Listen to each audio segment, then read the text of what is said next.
ஜெய் சாயிராம்.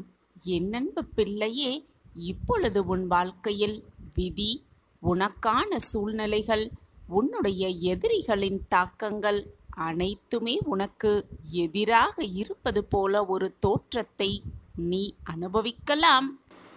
எதை நீ நினைத்து கொண்டிருந்தாலும், உன் மனதில் என்னதான் ஓட்டம் ஓடிக்கொண்டிருந்தாலும், இந்த சாய் உன் அருகில் இருக்கிறேன், உன்னை பார்த்து கொண்டுதான் இருக்கிறேன் என்பதை மட்டும் மறந்துவிடாதே என் குழந்தையே. உன் மனதில் இருக்கும் வலியை என்னால் புரிந்து கொள்ள முடிகிறது. உன் கண்ணீருக்குள் இருக்கும் ஆழத்தை என்னால் தெள்ளத் தெளிவாக உணர்ந்து கொள்ள முடிகிறது.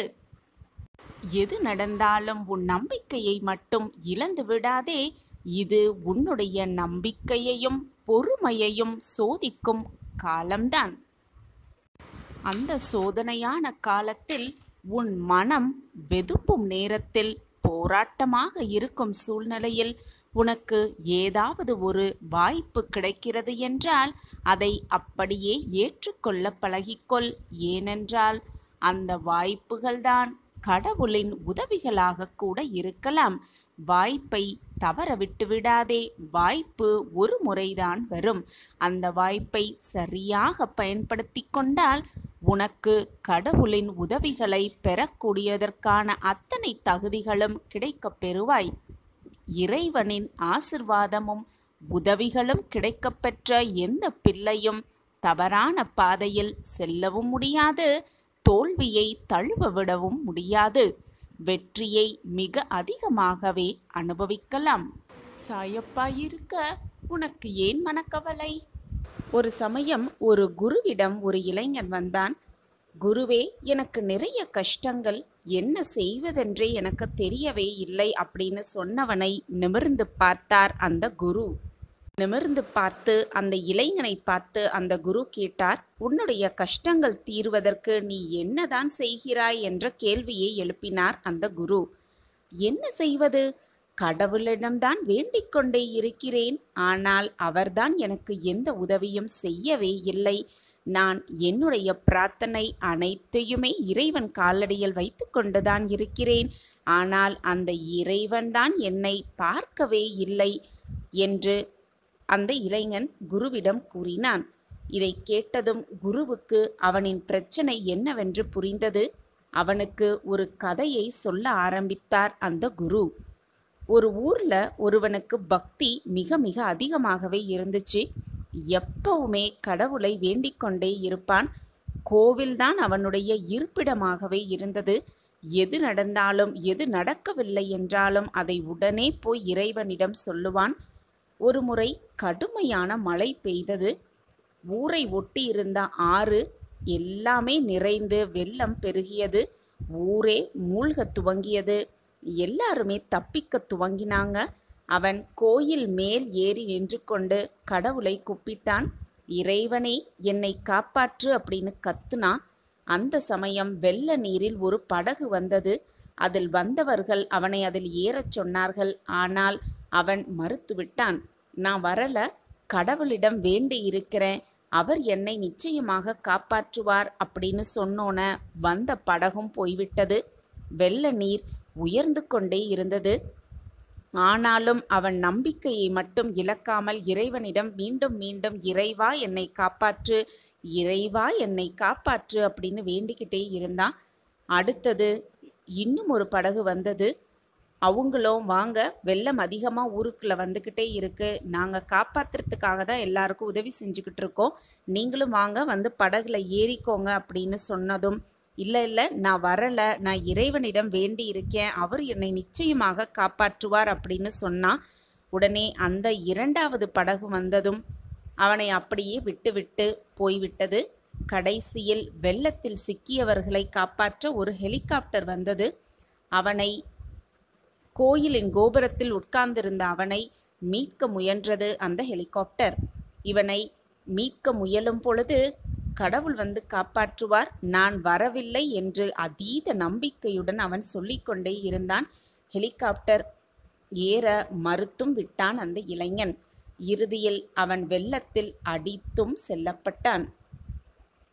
மேலோகம் சென்ற அவன் கடவுளை சந்தித்தான். கடவுளே, உன்னை காப்பாற்று காப்பாற்று என்று கடைசி வரை நான் நம்பிக்கையோடு உங்களை வேண்டிக்கிட்டே இருந்தேன். என்னுடைய பிரார்த்தனை முழுவதும் உங்கள் மேலே தான் வச்சுக்கிட்டு நான் உங்களை நம்பிக்கையோடு நீங்கள் வருவீங்க, என்னை காப்பாற்றுவீங்க, நீங்கள் தான் அனைத்துமே அப்படின்னு நான் நினச்சிக்கிட்டு இருந்தேன்.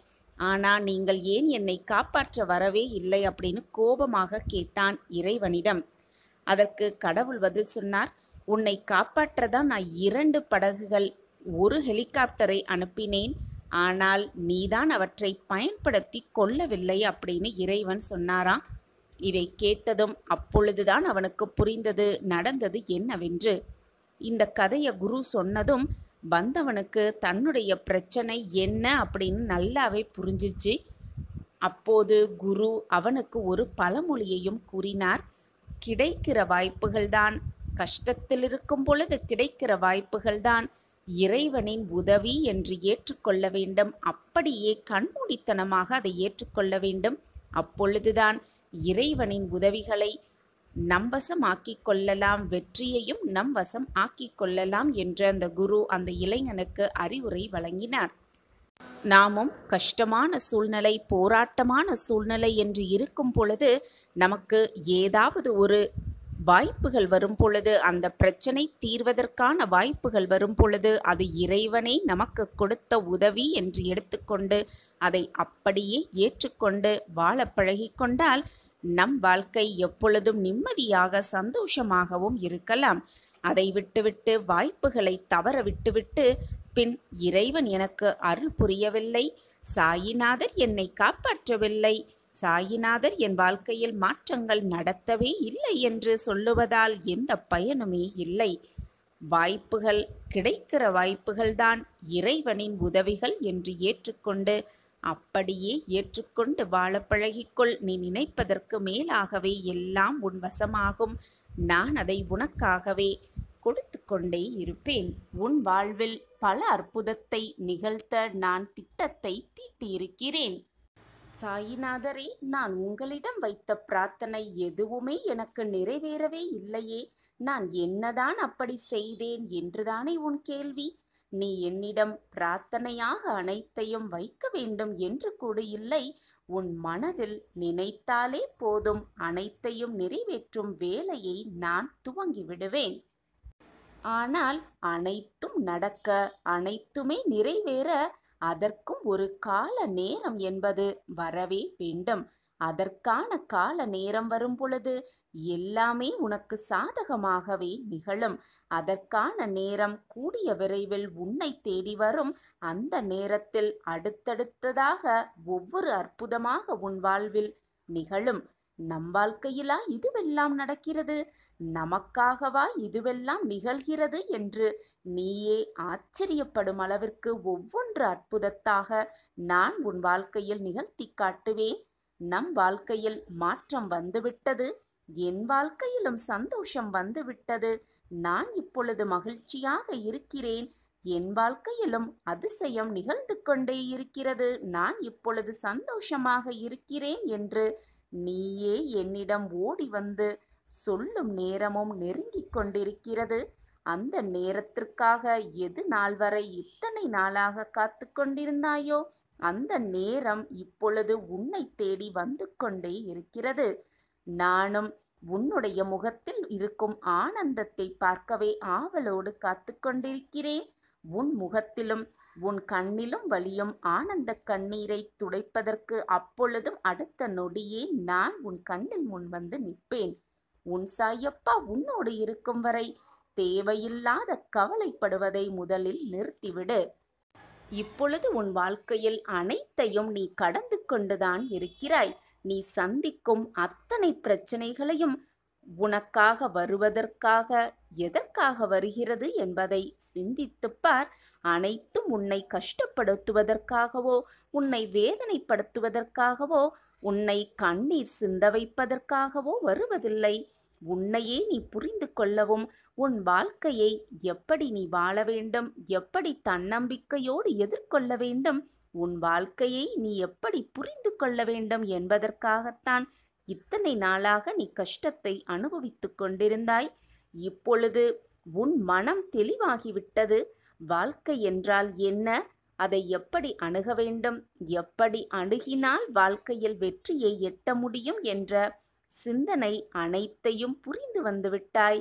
இனி உன் வாழ்வில் நீ தொட்டதெல்லாம் துவங்கும், கேட்டதெல்லாம் கிடைக்கும், நினைத்தது எல்லாமே உனக்கு சாதகமாக நிகழும். நீ நினைப்பதற்கு மேலாக அனைத்தையும் நடத்தி காட்ட உன் சாயப்பா உன்னோடு இருக்கும் வரை நீ எதற்குமே கவலைப்பட வேண்டிய அவசியமே இல்லை. உன் வாழ்க்கையில் நீ எப்படி வாழ வேண்டும், எப்படி வெற்றியடைய வேண்டும், உன் வாழ்க்கை பாதையில் நீ எப்படி செல்ல வேண்டும், உன் கர்மாவின் வலிமைகளை நீ எப்படி குறைக்கலாம் என்று பல அறிவுரைகளை நான் உனக்கு தினம் தினம் கூறிக்கொண்டே இருக்கிறேன். நீயும் அதன்படிதான் நடந்து கொண்டிருக்கிறாய். ஆனால் சில சமயம் உன் வாழ்க்கையில் உன்னை சுற்றி நடக்கும் சூழ்நிலைகளால் அதை ஏற்றுக்கொள்ள முடியாமல், அந்த அறிவுரைப்படி நடக்க முடியாமல் போய்விடுகிறது. உன்னால் அந்த கஷ்டத்திலிருந்து மீள முடியாமல் அவ்வளவுதான் வாழ்க்கை என்ற நிலைமைக்கு வந்து விடுகிறாய். அதில் உன் தவறு எதுவும் இல்லை என் பிள்ளையே. நம்பிக்கையோடு இரு. எது உன்னை சுற்றி நடந்தாலும் நிகழ்ந்தாலும் அனைத்துக்குமே ஒரு காரண காரியம் இருக்கிறது. காரணமில்லாமல் எதுவுமே நடக்காது. சாயப்பாவின் அனுமதி இல்லாமல் எதுவுமே நிகழாது என்ற தீர்க்கமான சிந்தனை மட்டும் உன் மனதில் வைத்துக்கொள். நீ நினைத்தது நினைப்பது மாலையே அப்படியே நான் நடத்தி காட்டுவேன். நான் உன் அருகிலேயே இருக்கிறேன் என்பதை எந்த நொடியும் மறந்து விடாதே. யார் ஒருவரிடத்தில் தர்ம சிந்தனை அதிகமாக இருக்கிறதோ அவர்களுக்கு கஷ்டம் அணுகுவது குறைவாகத்தான் இருக்கும். இந்த உலகத்தில் உள்ள அனைத்து ஜீவராசிகளின் மேல் அன்பு செலுத்து. உன்னால் முடிந்தவரை மற்றவர்களுக்கு உதவி செய். மற்றவர்களுக்கு உதவி செய்வதை மட்டுமே கடமையாக வைத்துக்கொண்டு செய். எந்த பிரதிபலனையும் எதிர்பார்க்காமல் உதவி செய்.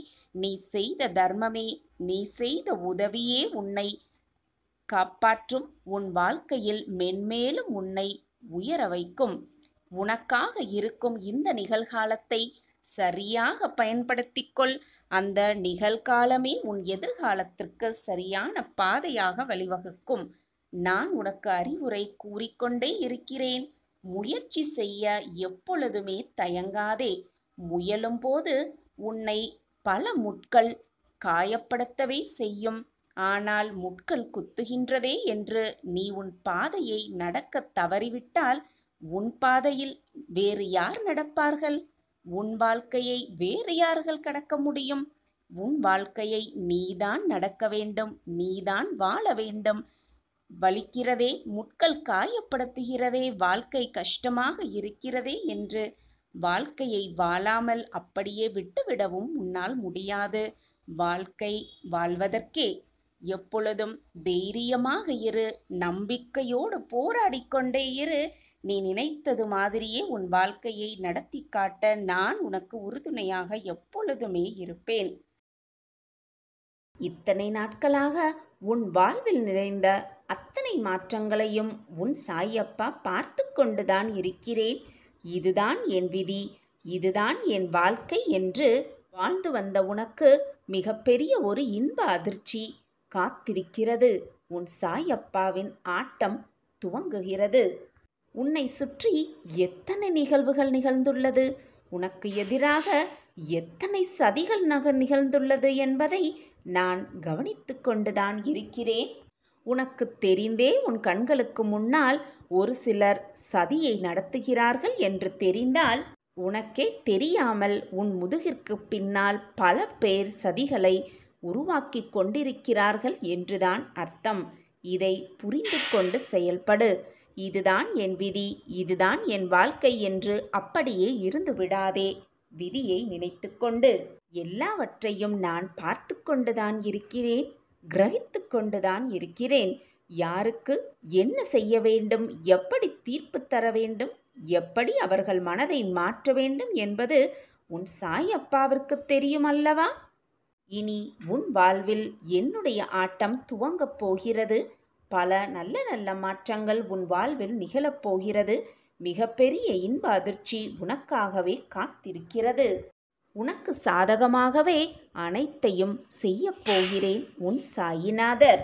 நீ சற்று பொறுமையாக அமைதியாக பார்த்து கொண்டே இரு, அது போதும் எனக்கு. நீ என் முன்னே வந்து மனபாரம் தாங்காமல் உன் அனைத்து வேதனைகளையும் என் காலடியில் கொட்டி விட்டாய்.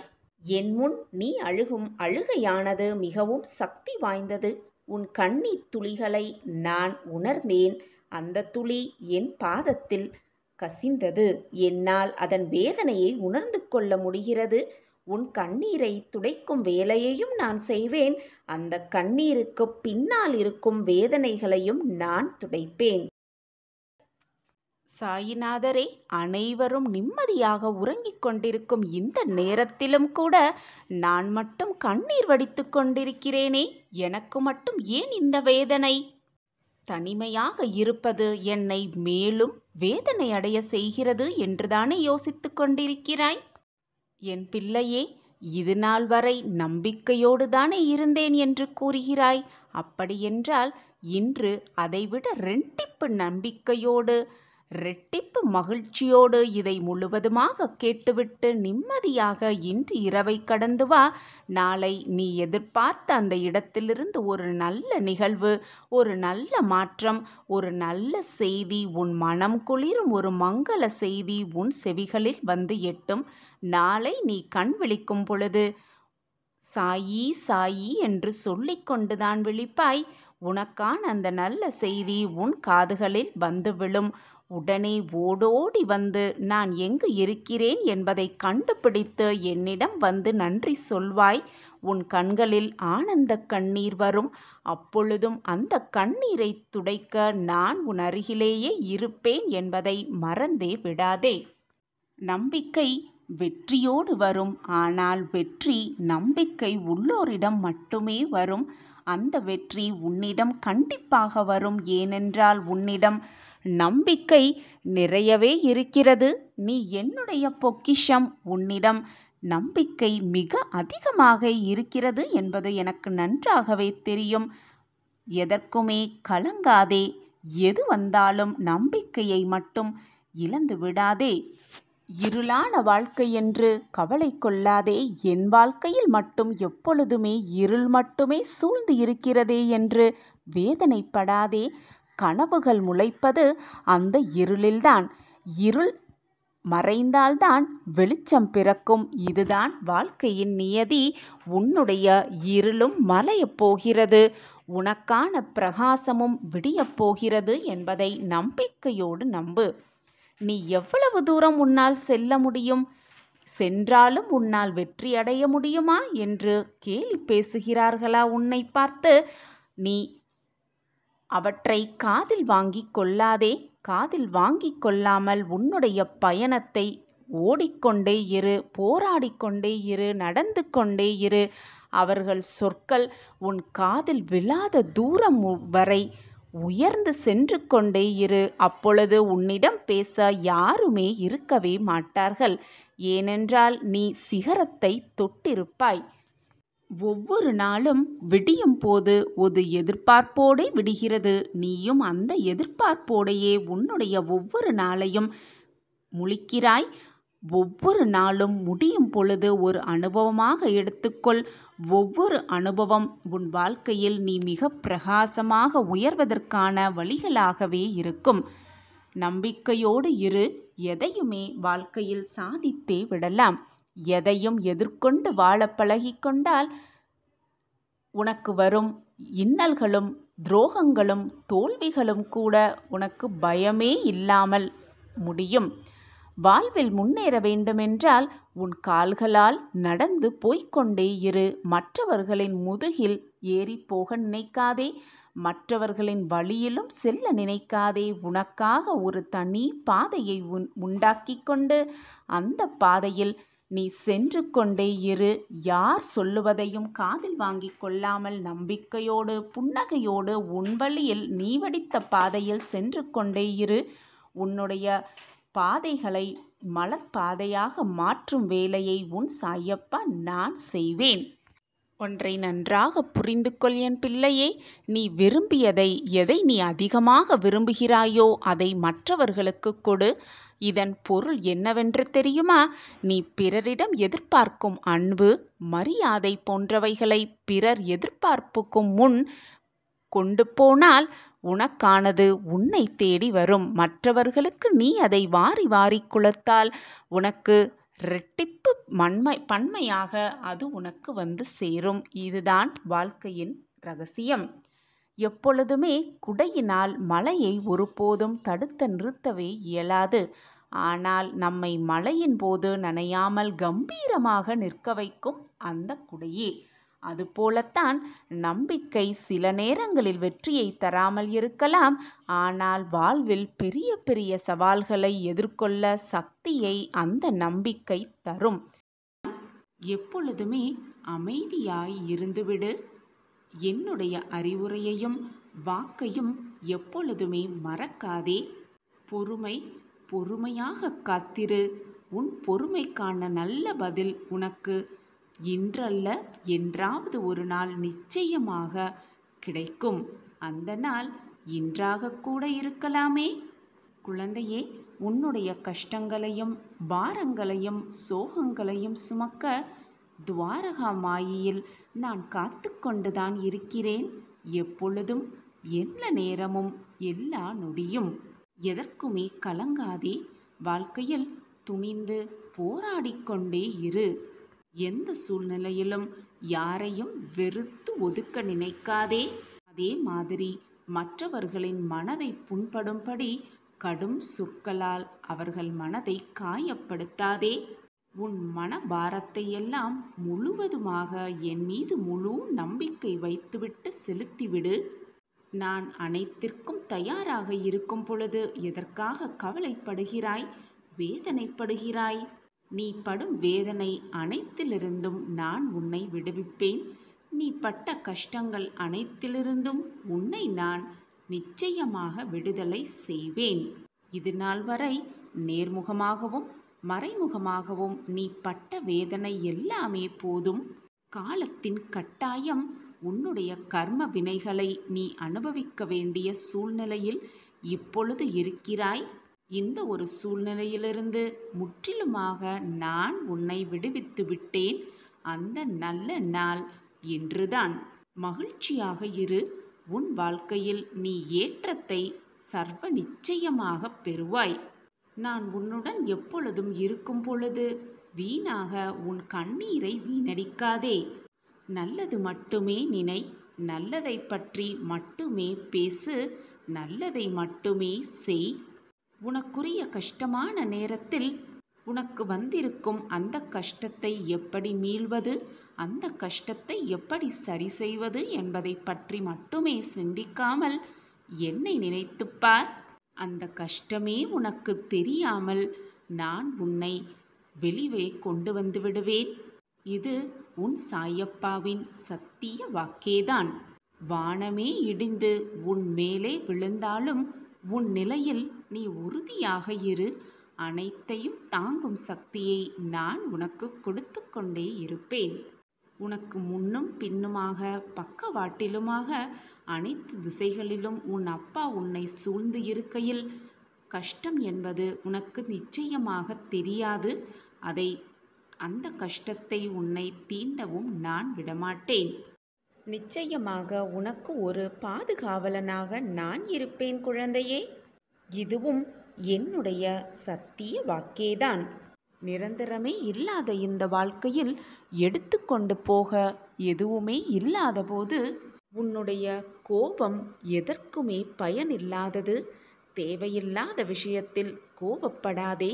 தேவை இருக்கும் விஷயத்தில் கூட கோபத்தை குறைத்துக்கொள்.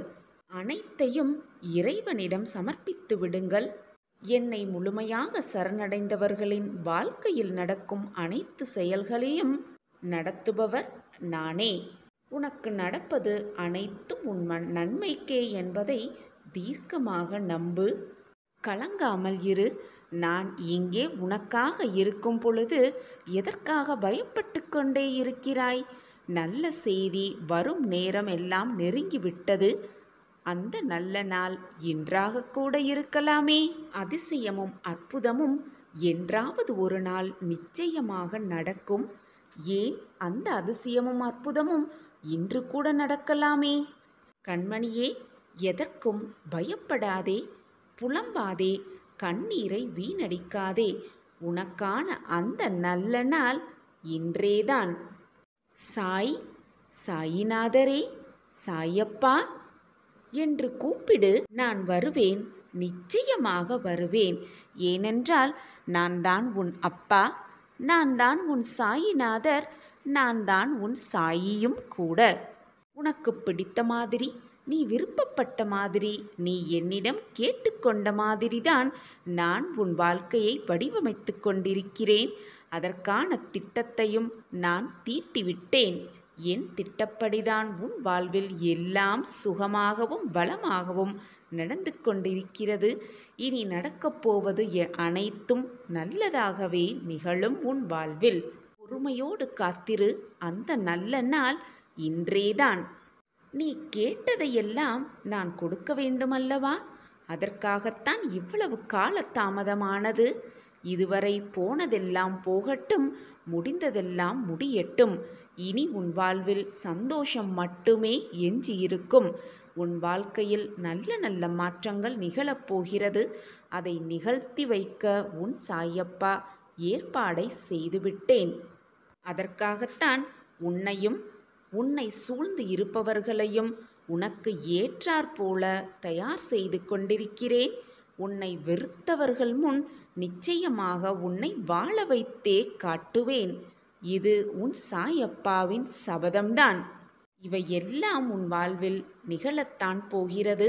நீ சந்தோஷக் கடலில் தத்தளிக்கப் போகிறாய். ஓடி வந்து உன் சாயப்பாவிற்கு நன்றி மேல் நன்றி சொல்லத்தான் போகிறாய். காரணமில்லாமல் என்னுடைய தீப முகம் உன் கண்ணில் படாது குழந்தையே. ஏதோ ஒரு காரணத்திற்காகத்தான் என் முகம் உன் கண்ணில் பட்டிருக்கிறது. நீ அதிர்ஷ்டசாலி, நான் தேர்ந்தெடுத்த பொக்கிஷம். அதனால்தான் உன் கண்ணில் பட்டிருக்கிறது. இனி நீ கேட்டது எல்லாம் கிடைக்கும், நினைத்தது எல்லாம் நிறைவேறும். நிச்சயமாக நீ நினைப்பது எல்லாம் உன் வசமாகும். எனவே எதற்கும் கலங்காதே. தேவையில்லாமல் உன் மனதை போட்டு குழப்பிக்கொண்டே இருக்காதே. அவமானத்திற்கு 2 குணங்கள் இருக்கிறது என் பிள்ளையே. இதில் கோழையாக இருப்பவன் தற்கொலை செய்து கொள்கிறான். வீரனாக இருப்பவன் வாழ்க்கையில் வெற்றி பெறுகிறான். இதில் நீ யார் என்பதை நீயே முடிவு செய்து கொள். வீரனா அல்லது நீ கோழையா? கோழைத்தனமாக இருக்காதே என் குழந்தையே. எப்பொழுதும் வீரனாகவே இரு. எப்பொழுதுமே உனக்கு துணையாக நான் இருக்கிறேன் குழந்தையே. உன் வாழ்க்கையை மீட்டெடுக்க, உன் வாழ்க்கையை நல்ல வழியில் செலுத்த, உன் வாழ்க்கையை காப்பாற்ற யாரையாவது தேடிக்கொண்டிருக்கிறாய் என்றால் முதலில் போய் கண்ணாடியில் உன் முகத்தை பார். கோபமும் புயலும் ஒரே மாதிரிதான். அது ஆடின பிறகுதான் தெரியும் அடைந்த நஷ்டங்கள் எவ்வளவு என்று. வீணாக மற்றவர்களின் மேல் உன் கோபத்தை காட்டாதே என் குழந்தையே. கோபத்தோடு நீ சிந்திய ஒவ்வொரு வார்த்தைகளையும் நிச்சயமாக அள்ள முடியாது என்பதை புரிந்து கொள். புரிந்து கொண்டு மற்றவர்கள் மேல் கோபமாக இருந்தால் அந்த இடத்திலிருந்து அமைதியாக சென்றுவிடு. வீணாக மற்றவர்களின் மனதை மறந்தும் கூட காயப்படுத்தாதே. குழந்தையே, எப்பொழுதும் நிம்மதியை இழந்து விடாதே. உன் நிம்மதியை காப்பாற்ற நான் இருக்கிறேன் என் பிள்ளையே. எதற்குமே கலங்காதே. அனைத்தையும் நடத்துபவன் நான் என்பதை முழுமையாக நம்பு. நீ நினைக்கும் எதையும் யாராலும் இனி தடுக்கவே முடியாது. எனவே தைரியமாக இரு. நீ உன் வாழ்வில் ஜெயிக்க பிறந்திருக்கிறாய். உன்னை ஆசிர்வதித்து விட்டேன் என் குழந்தையே. இனி உன் வாழ்வில் எப்பொழுதும் நல்லதே நடக்கும். நீ கேட்டதெல்லாம் கிடைக்கும், நினைப்பதெல்லாம் நடக்கும், விரும்பியது எல்லாம் உனக்கு கைகூடும். நீ ஆசைப்பட்டதெல்லாம் உனக்கு வந்து சேர்ந்தே தீரும். சாயிராம், சாயிராம், சாயிராம் என்று சொல்லிக்கொண்டே உன்னுடைய வேதனைகளை என்னிடம் சொல்லிவிட்டு, உன்னுடைய பிரார்த்தனைகளை என்னிடம் சொல்லிவிட்டு என்னை அழை. ஏதோ ஒரு ரூபத்தில் வந்து சகல சௌபாக்கியங்களையும் நான் உனக்கு வழங்குவேன். சர்வ நிச்சயமாக வழங்குவேன். எதற்குமே கலங்காதே. இது நம் வாழ்வில் நடக்குமா நடக்காதா, கிடைக்குமா கிடைக்காதா என்று ஏன் இந்த மனப்போராட்டம் உன் மனதில்? நான் நடத்துவேன், அனைத்தையும் நான் கிடைக்க செய்வேன். எல்லாவற்றையும் வீணாக உன் மனதில் கேள்விகளால் போட்டு துருவிக்கொண்டே இருக்காதே. உன்னுடைய நிம்மதிக்காகவும் சந்தோஷத்திற்காகவும் மன ஆறுதலுக்காகவும் போராட நான் இருக்கும் பொழுது வீணாக உன் மனதை போட்டு ஏன் குழப்பிக் கொண்டே இருக்கிறாய்?